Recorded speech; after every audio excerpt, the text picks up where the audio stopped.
Up on your conversation now to the evolving threat environment in the U.S. following the action in Iran. Chief Justice Correspondent Pierre Thomas is here with more on that for us. Good morning, Pierre. Robin, good morning. It's a potentially dangerous moment, and FBI and Homeland Security officials know it. You can see stepped-up security in New York, L.A., and here in D.C.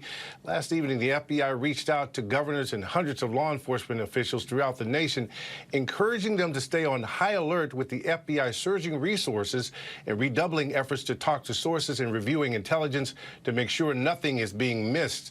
On Sunday, Homeland Security Secretary Kristi Noem issued a bulletin calling on the public to report anything suspicious, stating that what's happening in Iran brings the potential for increased threat to the homeland in the form of possible cyber attacks, acts of violence, and anti-Semitic hate crimes. The pressure on law enforcement mounting as the country is in a season of politically motivated violence, Robin. You have to keep that in mind. Pierre, our thanks to you. And now the effects the conflict could have on oil and gas prices. So, Rebecca, put on your chief economic correspondent hat. And what do you see? Yeah, so Robin, we've been watching the oil markets overnight to see their response. At first, they did spike when they opened up, but now prices this morning are up only about 1%. And a lot of this will depend on whether Iran follows through on its threats to shut down the Strait of Hormuz. This is a vital waterway between Iran and Oman, where 20% of the world's oil consumption passes through every day.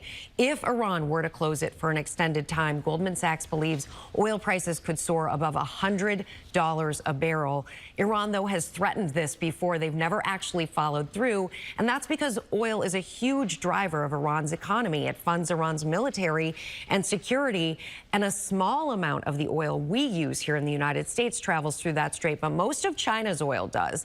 At the pump this morning, the national average is $3.22. Gas Buddy is forecasting prices could go as high as $3.50 a gallon in the days ahead, but because we didn't see that spike, because prices are up only modestly right now, they could actually, prices could inch up, not spike up. So what you're going to see at the pump when you go today, tomorrow, is not necessarily going to be a giant spike, but a little bit higher in light of what we've seen recently. All right, and it is the season to get out there and travel. It is. But the good news is prices right now in this season are about 20 cents lower than they were last year this time. We'll take that. Yep, got to keep it in mind. Thank you, Rebecca. Thanks.